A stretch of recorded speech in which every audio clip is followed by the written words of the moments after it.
काँग्रेसमधील फूट रोखण्यासाठी हालचाली. काँग्रेस प्रदेशाध्यक्षांकडून मोठ्या हालचाली. युवक काँग्रेसमध्ये संघटनात्मक बदलांना सुरुवात. सोलापूर कृषी उत्पन्न बाजार समितीची निवडणूक जाहीर. 27 तारखेला मतदान तर 28 तारखेला होणार मतमोजणी. गेल्या 2 वर्षांपासून रखडली होती निवडणूक. प्रशांत कोरटकरच्या अटकेसाठी कोल्हापूर पोलीस नागपुरातील कोरटकरच्या घरासह अनेक ठिकाणी छापेमारी. मात्र प्रशांत कोरटकरची पोलिसांच्या हातावर तुरी. विधान परिषदेच्या बिनविरोध 5 उमेदवारांचा आज शपथविधी. केचे, केनेकर, जोशी, रघुवंशी, खोडके यांचा दुपारी 1 वाजता होणार शपथविधी. धनंजय मुंडेंच्या मुंबई सत्र न्यायालयातील याचिकेवर आज सुनावणी. वांद्रे कोर्टाच्या करुणा शर्मांना दरमहा 2 लाख भत्ता देण्याच्या आदेशाला मुंडेंचं आव्हान. विधानसभा विरोधी पक्षनेता या अधिवेशनात तरी मिळणार का? विधानसभा अध्यक्ष राहुल नार्वेकर यांच्याकडून तारीख पे तारीख. विरोधकांनी घेतली आतापर्यंत 3 वेळा नार्वेकरांची भेट. विधानसभेत आज अंतिम आठवडा प्रस्ताव. दिशा सालियन प्रकरण, नागपूर घटना, कोरटकर आणि सोलापूरकरसह कायदा सुव्यवस्था आणि शेतकऱ्यांच्या मुद्द्यावर विरोधक आक्रमक होण्याची शक्यता.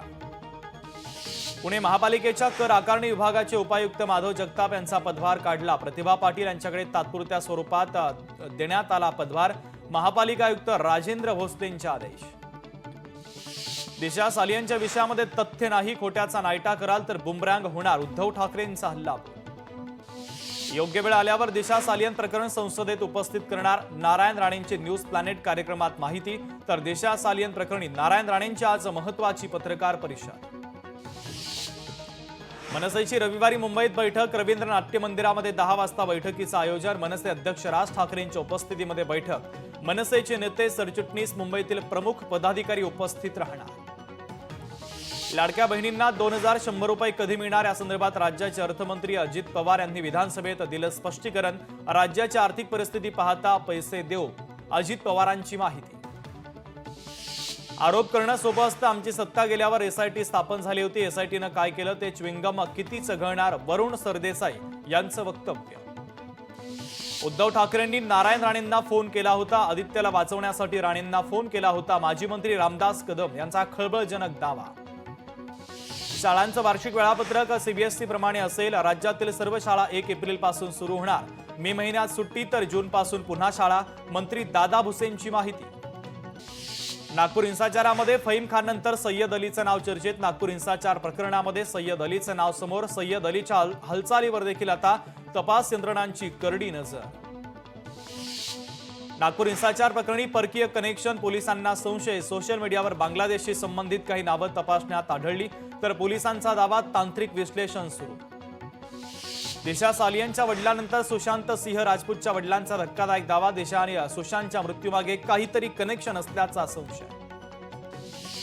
पुणे जिल्ह्यात 8 ठिकाणी उभे राहणार रोपवे. राज्य सरकारच्या वतीनं प्रकल्पाला हिरवा कंदील. त्यामुळे पर्यटन वाढीला मोठी चालना मिळणार.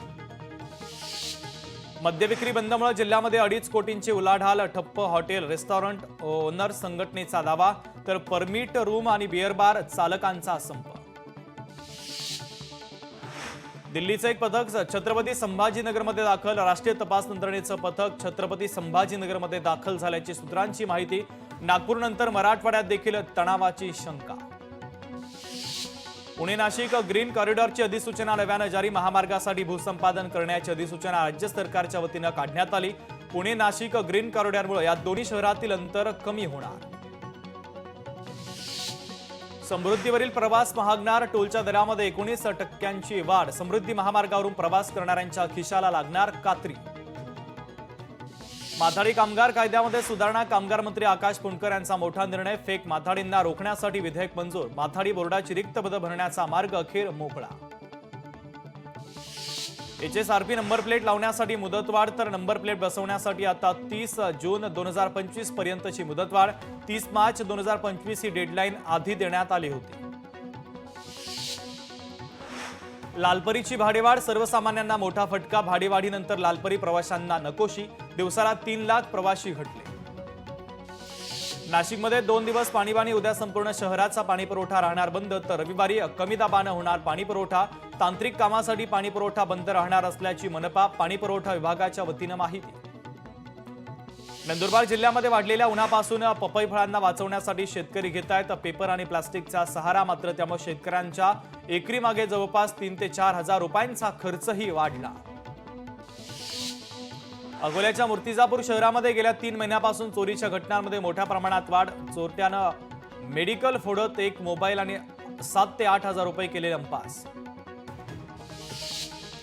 इंदापूर तालुक्यामध्ये मशीनद्वारे गहू काढणीला वेग. यंत्राद्वारे कापणीमुळे वेळेची बचत होत असल्यानं शेतकऱ्यांची पसंती. छत्रपती संभाजीनगरमध्ये तासिका तत्वावरील शिक्षकांना कायम करा. उच्च न्यायालयाचा शिक्षण विभागाला आदेश. एक्सनं भारताविरोधात दाखल केला खटला. कायद्याचा दुरुपयोग होत असल्याचा केला आरोप. कर्नाटक उच्च न्यायालयामध्ये दाखल करण्यात आलाय खटला. पुणे जिल्ह्यामध्ये ड्रोन उड्डाणासाठी परवानगी आवश्यकच. अप्पर जिल्हा दंडाधिकारी यांनी केले आदेश जारी. तर ड्रोन उडवण्यासाठी पोलिसांची परवानगी आता बंधनकारक. अलिबाग बस स्थानकासमोरील दुभाजक तोडण्यास सुरुवात. तर दुभाजकाची लांबी कमी करणार. त्यामुळे स्थानकासमोरील वाहतूक कोंडी संपणार. चंद्रपूरच्या बांबू संशोधन आणि प्रशिक्षण केंद्राच्या वतीने अनोख्या आणि नाविन्यपूर्ण उपक्रमाचं आयोजन. यात व्हर्च्युअल रियालिटी, 3D प्रिंटिंग आणि फिजिकल कम्प्युटिंग सारख्या आधुनिक तंत्रज्ञानाची सांगड. हापूस आंब्याच्या अस्मितेसाठी आमदार शेखर निकम यांचा ठाम आवाज. अर्थसंकल्पीय अधिवेशनामध्ये आमदार शेखर निकम यांनी कोकणाच्या अस्मितेचा मुद्दा केला उपस्थित. नाथषष्ठी सोहळ्याच्या निमित्तानं संत एकनाथ महाराज समाधी मंदिराला आकर्षक विद्युत रोषणाई. त्यामुळे मंदिर परिसर उजळून निघाला. तसंच ठिकठिकाणी स्वागत कमानी उभारल्या असल्याची माहिती मुख्याधिकाऱ्यांनी दिली. नाथषष्ठी सोहळ्यासाठी राज्यभरातून लाखो वारकरी पैठण नगरीमध्ये दाखल. राष्ट्रवादी काँग्रेसचे जितू परदेश यांच्या वतीनं वारकऱ्यांना आणि भाविकांना फराळाचं वाटप. नाथषष्ठी सोहळ्याच्या निमित्तानं पैठण नगरीमध्ये उत्साहाचं वातावरण. जिल्हाधिकारी दिलीप स्वामी, आमदार विलास भुमरे यांनी नाथ समाधीची पूजा करत फुगडी खेळण्याचा घेतला आनंद. पैठणमध्ये नाथषष्ठीच्या निमित्तानं पंचायत समिती कार्यालय ते नाथ मंदिरापर्यंत स्वच्छता दिंडी. महसूल प्रशासन आणि पंचायत समितीच्या वतीनं राबवण्यात आली स्वच्छता मोहीम. जळगावच्या कासमवाडीमधील स्वामी समर्थ केंद्र आणि पालखी ग्रुपच्या वतीनं जळगाव ते त्र्यंबकेश्वर स्वामी समर्थ पालखीचं आयोजन. स्वामी समर्थांचं नामस्मरण करत पालखी त्र्यंबकेश्वरकडे रवाना. जेजुरी नगर परिषदेचा नवीन फंडात थकबाकीदारांच्या घरासमोर वाद्य वाजवत जनजागृती आणि कराची वसुली. स्पीकरवर मालमत्ता कर भरण्यासाठी आवाहन. नंदुरबार जिल्हा रुग्णालयातील परिचारिकांचं आंदोलन. अमरावती सामान्य रुग्णालयातील परिचारिकेवर झालेल्या हल्ल्याच्या निषेधार्थ आंदोलन. नवी मुंबईतील एपीएमसी बाजारामध्ये विविध ठिकाणाहून पालेभाज्या दाखल. मात्र गरमीच्या हंगामात मटार महागले. तब्बल 10 रुपयांनी मटार महागल्यानं ग्राहकांनी फिरवली पाठ. अकोल्यातील एका पत्रकारावर जीवघेणा हल्ला. पत्रकार विठ्ठल महल्ले थोडक्यात बचावले. या प्रकरणी आरोपींना तात्काळ अटक करून कारवाई करण्याची मागणी. या संदर्भात पोलिसांमध्ये तक्रार दाखल. कुत्र्यांच्या हल्ल्यामध्ये 4 वर्षीय चिमुकलीचा मृत्यू. नागपूर जिल्ह्याच्या हिंगणा तालुक्यातील गुमगाव येथील घटना. 15 ते 20 भटक्या कुत्र्यांच्या हल्ल्यामध्ये चिमुकलीनं आपला जीव गमावला. लोकशाही मराठी ऐका, पहा, जागरूक रहा.